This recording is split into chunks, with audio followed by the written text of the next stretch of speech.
Hello friends, welcome back to my channel.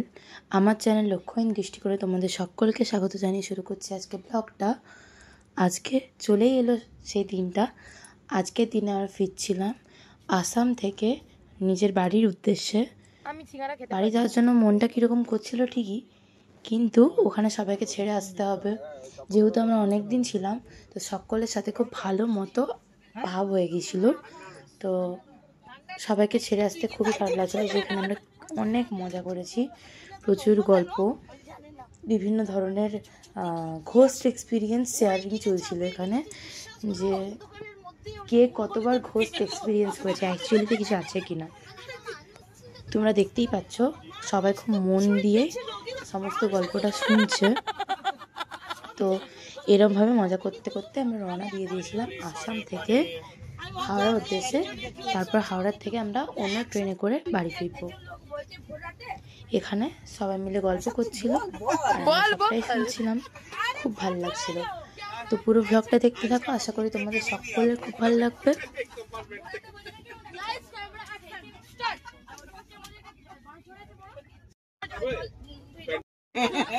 सबको cut cut के खिला दिया आगे। अरे क्यों काटा? पड़े जाओ, गो गो আমি যাচ্ছি। पुराना हस्बैंड था, वो तो मर गया। ओ उसका दोस्त नहीं था। और लगवे खाना खाना। अरे बोलो ना, पुराना हस्बैंड दोबारा भी पूरा तो बोलो। সেটা আমরা বুঝতেই তো পারছি না। था वो मर चुका। हाँ ओके। वो अपने बेटे से प्यार करने लगी। उसके बेटे के फ्यूचर के लिए उसने पापा से शादी किया। अच्छा ओके। अच्छा वो सताली माँ था। सोता ये सताला माँ ना যেতাম ছা থাকতাম এক মাস। হ্যাঁ, ওইখানে আমাদের পুরো গ্রামটা না বাঁশ গাছে ভরা দুদিকে। আরে বাপ রে বাপ, বাঁশগুলো তোর দেশের বাড়ি কোথায়? মনে হচ্ছে কে পেরিয়ে আসছে। ওটা বেসাবুত ওরে বাবা, কেন মারবি তো দাদু? আরে তুমি বললি না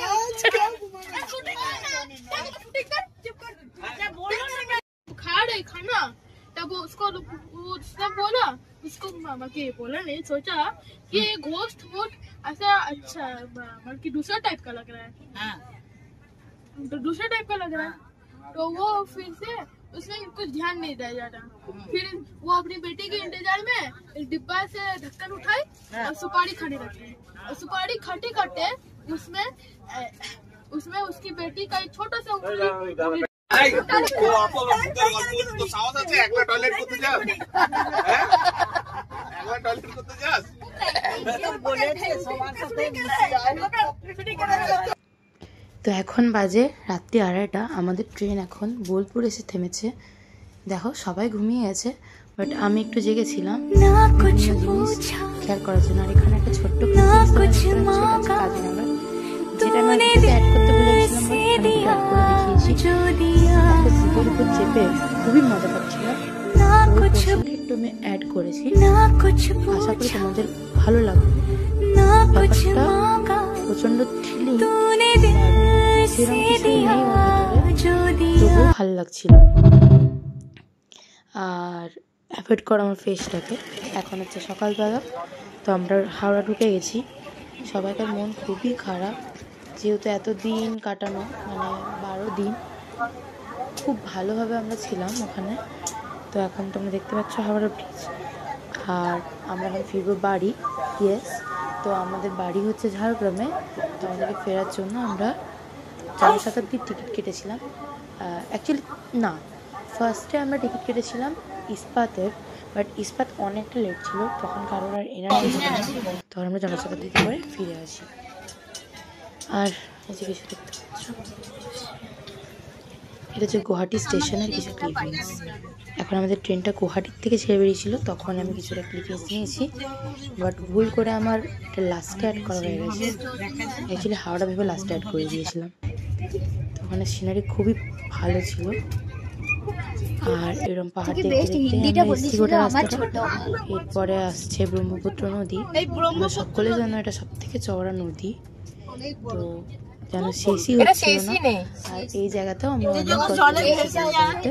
আর ওখানে আমাদের ট্রেনেও অনেকের সাথে আলাপ হয়ে গেছিলো, ওরা খুবই ভালো ছিল। এইভাবে আমাদের জার্নিটা আস্তে আস্তে শেষ হচ্ছে। সবাইকার মন প্রচন্ড খারাপক্রান্ত হয়ে উঠেছে।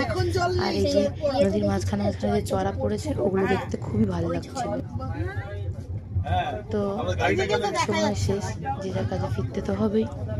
তো আমরা এটার কোনো এন্ড নেই।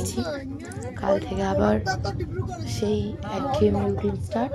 আবারও পরের বছর কোথাও একটা এরমই আশা নিয়ে যাব, কোথাও একটা লং ট্যুরেই যাব আমার জীবন। তো তোমরা আমার চ্যানেলটাকে ফলো করতে থাকো, সাবস্ক্রাইব করে বেলআইকনটা ক্লিক করে রাখো।